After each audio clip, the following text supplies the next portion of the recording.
Pemirsa, debat perdana calon wakil presiden akan mempertemukan Muhaimin Iskandar, Gibran Rakabuming Raka, dan Profesor Mahfud MD pada Jumat 22 Desember mendatang. Semua kubu memiliki persiapannya masing-masing dalam menghadapi debat. Caimin mengaku belum menyiapkan pertanyaan khusus untuk kedua rivalnya nanti. Gibran bersiap dalam debat nanti dengan makan dan tidur yang cukup serta banyak tertawa katanya. Sementara Mahfud MD menyiapkan diri dengan sering membaca koran seputar isu ekonomi terkini. Ini calon presiden akan para calon presiden untuk menempati. Persiapan jelang debat perdana antar para cawapres menjadi fokus utama para kandidat. Masing-masing kubu mengaku memiliki metode persiapannya sendiri-sendiri menghadapi sesi debat Jumat malam mendatang. Cawapres nomor urut 1 Muhaimin Iskandar mengaku tak ada persiapan khusus jelang debat nanti. Ia bahkan belum menyiapkan pertanyaan apapun untuk kedua rivalnya nanti. Meski begitu, Muhaimin mencatat ada sejumlah hal yang perlu disempurnakan terkait aturan jumlah pendukung para paslon di debat nanti. Ya pokoknya kita siap-siap aja, tapi kita belum punya rencana menanyakan apa, belum. Tapi udah nyiapin amunisi ya? Belum ada rencana sama sekali. Ya semua terserah KPU aja lah, pokoknya kita ikut apa yang diminta KPU. Gus, soal pendukungnya pakai podium gimana Gus? Katanya bisa menanggapi bahwa Ya setuju aja, mau pakai bagus, kalau enggak ya kayak yang kemarin, Mas Anies itu. Nanti nggak bisa sosmed. Ada catatan nggak sih buat debat selanjutnya? Mungkin kemarin Pak Anies seperti apa? Ya kemarin sih sudah berjalan bagus, mungkin apa ya, mungkin penyempurnaan soal apa harus adil lah jumlah yang diundang, jangan ada yang lebih banyak. Berarti ada masukan untuk KPU nggak Gus? Ya harus adil, semua calon kalau 40 ya 40 semua, jangan ada yang lebih. Sementara tim kemenangan nasional TKN Prabowo Gibran juga optimis menyatakan kesiapan sang cawapres Gibran Rakabuming Raka dalam menghadapi debat. Sekretaris TKN Nusron Wahid menyebut persiapan Gibran jelang debat hanyalah makan dan tidur yang cukup serta banyak tertawa. Kalau debat pertama aja udah siap, apalagi debat kedua. Debat pertama itu kan jatahnya capres, itu aja beliau siap. Apalagi ini debat kedua jatahnya cawapres, sudah sangat siap. Ada persiapan khusus? Wah, persiapan khusus ada. Mungkin di training siapa gitu Mas? Tidak ada training-trainingan, pokoknya persiapannya makan yang enak, tidur yang nyenyak, ketawa yang banyak. Oke? Sementara cawapres nomor urut 3 Mahfud MD mengaku tidak memiliki persiapan khusus terkait tema debat Jumat malam nanti. Mahfud menegaskan dirinya hanya lebih banyak membaca berita soal isu-isu ekonomi terkini saja.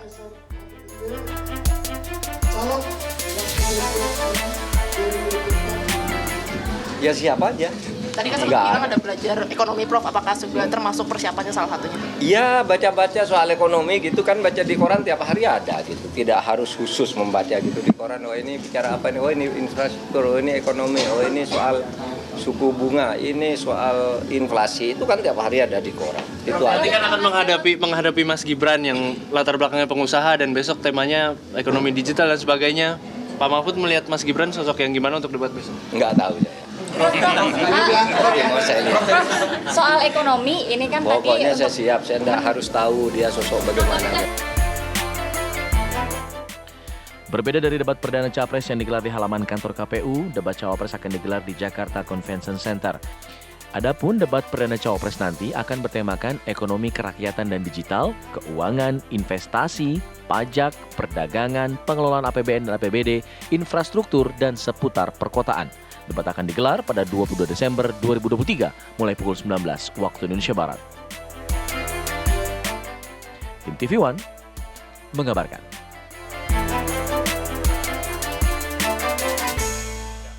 Jelang debat calon wakil presiden 2024, para tim pemenangan terus bekerja keras mematangkan persiapan lahir batin masing-masing cawapres yang diusung. Tidak hanya memaparkan visi misi sesuai tema debat, ketangguhan Muhaimin Iskandar, Gibran Rakabuming Raka, dan Mahfud MD juga akan diuji saat ketiga cawapres mendapat kesempatan untuk saling bertukar pertanyaan. Lantas, akankah debat cawapres 2024 menjadi ajang adu gagasan di antara Caimin, Gibran, dan Mahfud MD? Atau justru hanya menjadi ajang gimmick bagi ketiga cawapres?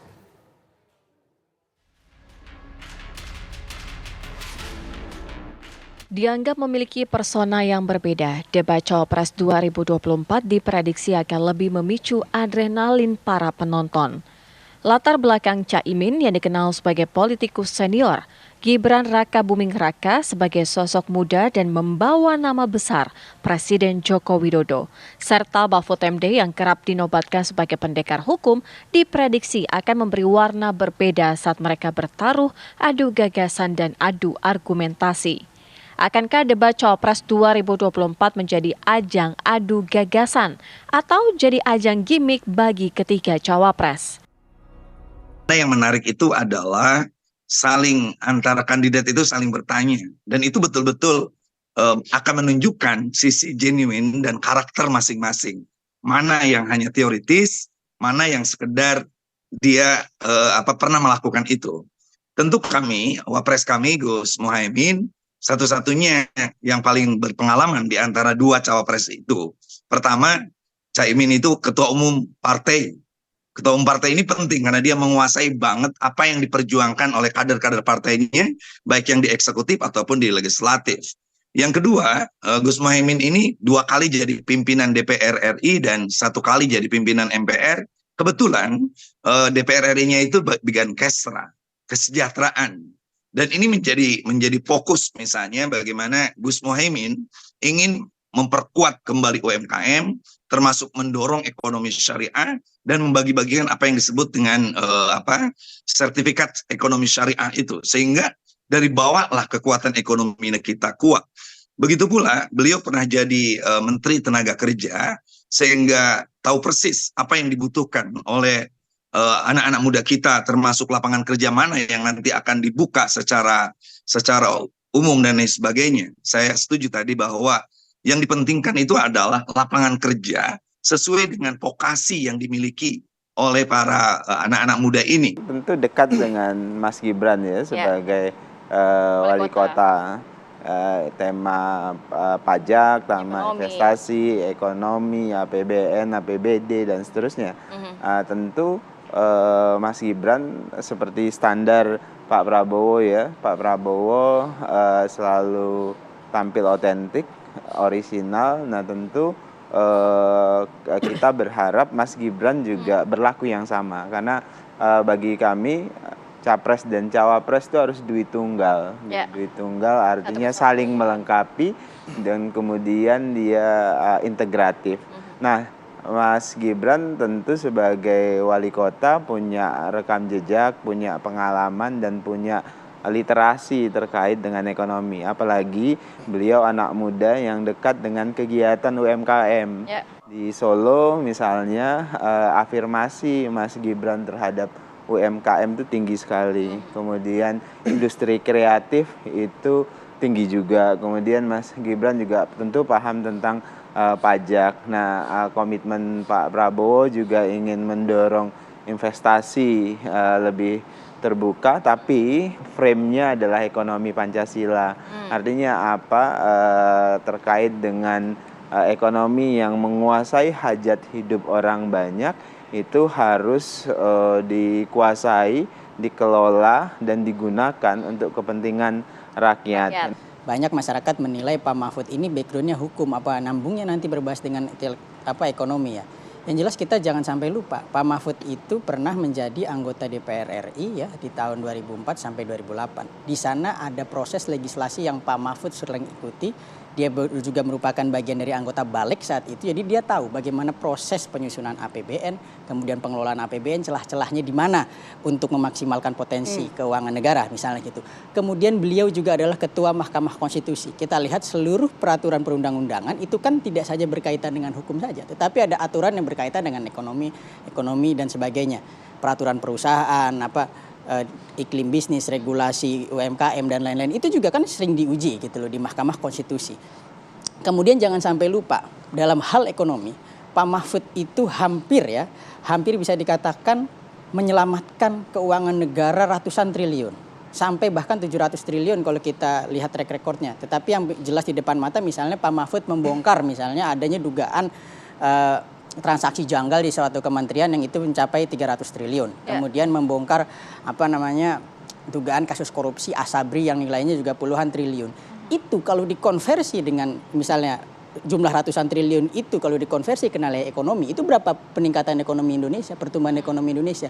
Kalau itu bisa diselamatkan, itu bisa dibereskan, dan itu bisa dinikmati rakyat Indonesia, berapa banyak sekolah dan puskesmas yang bisa dibangun, dan sesuai dengan visi misi Pak Ganjar, Pak Mahfud. Saya pikir Pak Mahfud akan sangat perform besok ya, untuk menjelaskan bahwa tanpa hukum ekonomi goyah.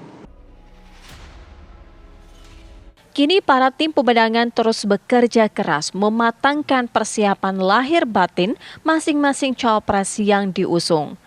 Tim TV One mengabarkan.